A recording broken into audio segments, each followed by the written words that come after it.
கிறிஸ்துவுக்குள் பிரியமானவர்களே, இந்த நாளுக்கான மாலை நேரம் அண்ணா அப்போஸ்தலனாகிய பவுல் கொரிந்தி சபைக்கு எழுதிய 2ஆம் நிருபம் 3வது அதிகாரம் 18வது வசனம். 2 கொரிந்தியர் 3:18, 2 Corinthians 3:18. நாம் எல்லோரும் திறந்த முகமாய் கர்த்தருடைய மகிமையை கண்ணாடியிலே காண்கிறது போல கண்டு, ஆவியாய் இருக்கிற கர்த்தரால் அந்த சாயலாகத்தானே மகிமையின் மேல் மகிமையடைந்து மறுரூபப்படுகிறோம். என்ன ஒரு ஆனந்தமான வசனம் பார்த்தீங்களா? நமக்கும் மற்றவங்களுக்குள்ள ஒரு வித்தியாசம். நம்ம என்ன கர்த்தருடைய மகிமையை கண்ணாடியில் பார்க்கறது போல பார்க்குறோம். எது? நம்மளை பார்க்கும்போது கர்த்தருடைய மகிமை காணக்கூடியதாய்.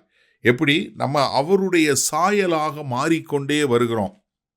ஏன்னா 1 கொரிந்தியர் 13:12 சொல்லும்போது, இப்பொழுது கண்ணாடியிலே நிலவரமாய் பார்க்கிறோம், அப்பொழுது முகமுமாய் பார்ப்போம். இப்பொழுது நான் குறைந்த அறிவுள்ளன், அப்பொழுது நான் அறியப்பட்டபடியே அறிந்து கொள்வேன். என்ன? இப்போ குறைவு இருக்குது, ஆனால் ஒவ்வொரு நாளும் நம்ம மறுரூபமாகி கொண்டே வருகிறோம்.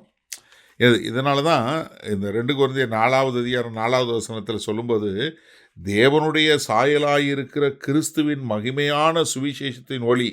எப்படி? கிறிஸ்துவின் சாயலாக இருக்கிற நம்ம மேலே அவருடைய சுவிசேஷத்தின் ஒளி நமக்குள்ளே வந்திருக்கு. அப்போ அந்த ஒளி அவ்வளோ பிரகாசம் உள்ளது.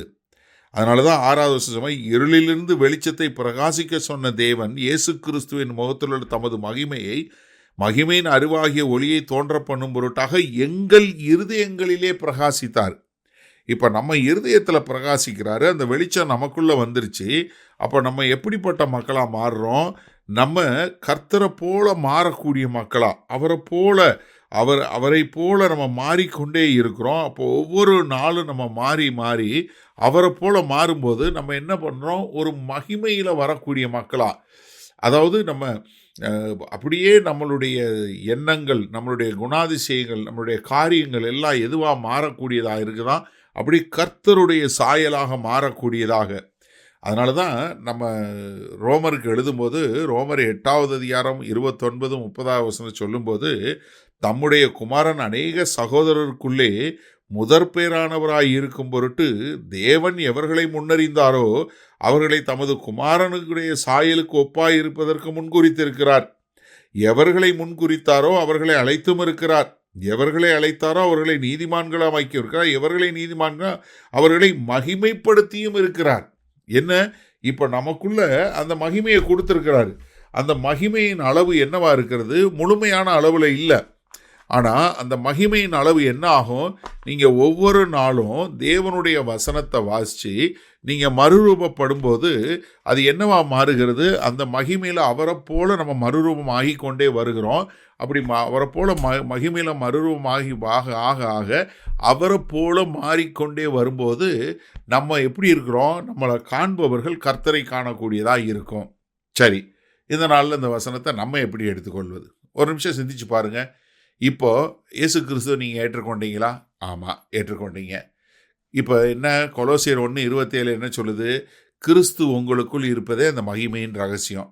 இப்போ தேவனுடைய பிரசன்னம் உங்களுக்குள்ளே இருக்குது. இதில் என்ன ஆகுதுன்னா, இந்த பிரசன்னத்தை நீங்கள் எந்த அளவிற்கு நீங்கள் ஏற்றுக்கொண்டு, எந்த அளவுக்கு அவருடைய வார்த்தையை கேட்டு, எந்த அளவுக்கு அந்த ஆவியானவர் நமக்குள்ள கிரியையை நடப்பிக்க நம்ம அனுமதிக்கிறோமோ, அந்த அளவுக்கு நம்மளுடைய வாழ்க்கை, நம்மளுடைய சாயல் என்று சொல்ல, நம்மளுடைய நிழல், நம்மளுடைய வாழ்க்கையுடைய பாதிப்பு மாறிக்கொண்டே வரும். அப்போ நீங்கள் முதல்ல ஆரம்பத்தில் இயேசு கிறிஸ்துவை ஏற்றுக்கொண்டேன். சரி, ஏற்றுக்கொண்ட நீங்கள் முதல்ல சின்ன பொய் சொல்கிறீங்க. அப்புறம் கொஞ்சம் கொஞ்சமாக அதை விட ஆரம்பிக்கிறீங்க. அதுக்கப்புறம் என்ன வருது? கொஞ்சம் வளர என்ன? நான் பொய்யே சொல்ல மாட்டேன். முன்னாடி நான் கடன் வாங்கினேன், இப்போ நான் இயேசு கிறிஸ்துவை ஏற்றுக்கொண்டேன். இயேசு கிறிஸ்து என்னுடைய சொந்த இரட்சகராக ஏற்றுக்கொண்டேன். பிதாவாகிய தேவன் என்னுடைய தேவன். அதனால் நான் இனி கடன் வாங்குவதில்லை. அப்படி கொஞ்சம் கொஞ்சமாக நான் விடுறேன். இப்போ எனக்கு என்ன இருக்குது? அன்பு என்கிற கடனை தவிர்த்து இல்லை. இப்படி ஒவ்வொரு காலகட்டத்திலையும் நான் ஒவ்வொன்றா தேவனுடைய வார்த்தையை கேட்டு நான் என்னைய மறுரூபப்படுத்தி கொண்டே வருகிறேன்.